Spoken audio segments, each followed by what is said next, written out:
HB 해나 방송. 안녕하세요. 해나방송입니다. 지금 여러분들이 다니고 있는 교회가 기독교 교회인가요? 아니면 개독교 교회인가요? 기독교와 개독교는 어떻게 구별하면 좋을까요?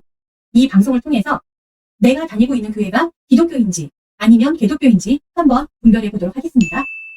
나리꽃, 개나리, 복숭아, 개복숭아, 살구, 개살구, 개나리, 개복숭아, 개살구, 이렇게 어떠한 명사 앞에 개라는 어두가 붙게 되면 가짜라는 뜻을 가지게 됩니다. 개나리는 꽃의 모양은 나리꽃을 닮았지만 진짜 나리가 아니다라는 의미에서 개나리꽃이 된 것이랍니다.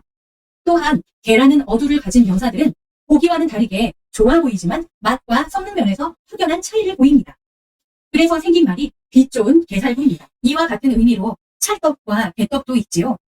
개떡처럼 말해도 찰떡처럼 알아듣는다라는 말은 참개 말해도 귀하게 알아듣는다라는 의미입니다. 이처럼 개라는 어두의 낱말은 흔하고 하찮다라는 뜻도 있습니다.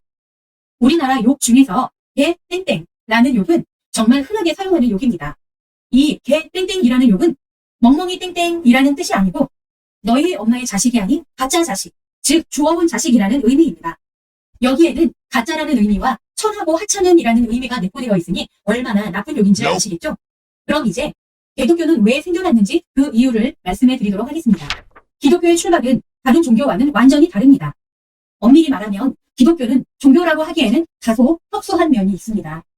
보통의 종교가 신을 향한 인간의 마음에서 출발을 하는 것입니다. 신에게 나의 소망을 의지하는 것, 그것이 일반적인 종교의 모습입니다. 하지만 기독교는 인간을 향한 신의 조건 없는 사랑에서 출발을 했습니다. 기독교는 인간을 위해 신이 존재하는 것이고 일반 종교는 신을 위해 인간이 존재하는 것입니다. 이렇듯 기독교와 일반 종교는 극명하게 다릅니다. 이러한 기독교의 철학을 왜곡한 것이 바로 개독교인 것입니다. 개독교라는 단어가 처음 시작된 것은 인터넷 통신이 발전하던 1992년경 안티 기독교인들의 채팅방에서부터 시작되었습니다. 이보다 먼저 등장한 단어가 먹사입니다.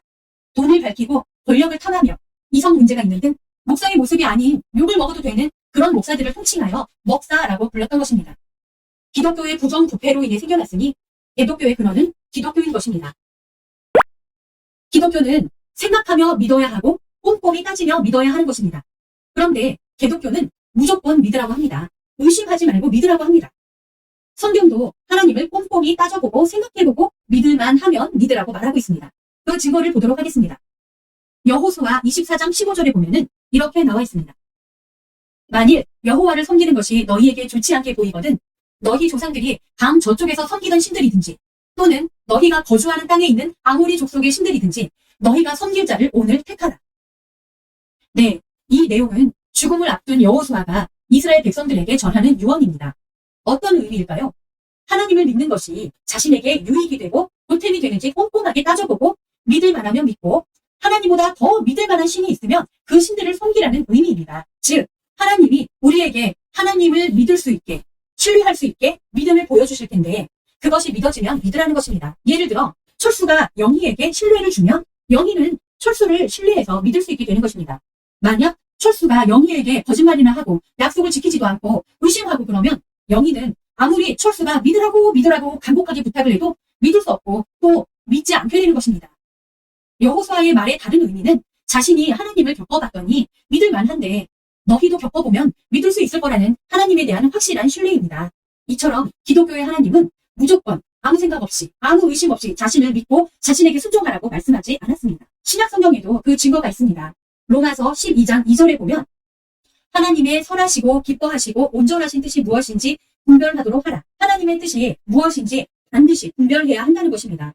교회 목사님들이 하나님의 말씀이니 의심하지 말고 무조건 믿으라고 해서 순종하는 마음으로 아무 생각 없이 무조건 믿으면 왜곡된 설교에서가 결국 상처뿐인 신앙생활을 하게 되는 것입니다. 살면서 무조건 나를 믿어, 의심하지 말고 믿어 이렇게 말하는 사람치고 사기꾼 아닌 사람이 없습니다. 무언가 속여야 하는 것이 있기에 의심하지 말고 믿으라고 하는 것입니다.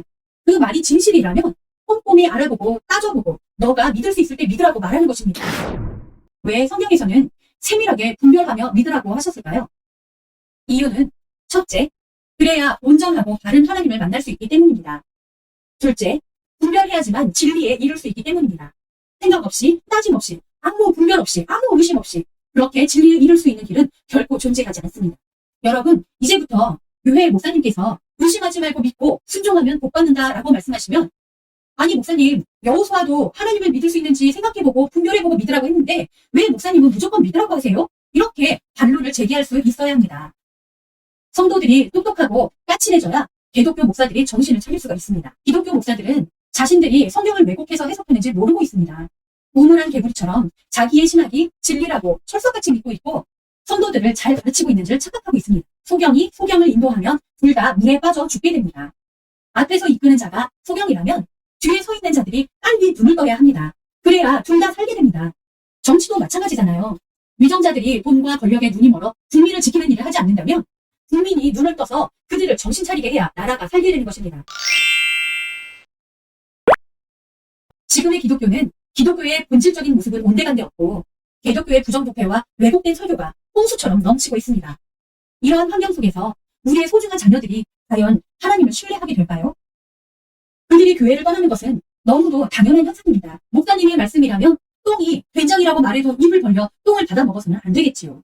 목사님이 주는 것이 똥인지 된장인지 분별하고 판단하여 우리의 자녀들이 깨끗한 토대 위에서 건강하고 바른 신앙생활을 하도록 지금 우리가 깨어납시다. 다음 방송은 성경은 위인전이 아니다 라는 내용으로 찾아오도록 하겠습니다. 그럼 오늘은 여기까지 할게요. 해방! HB 해나방송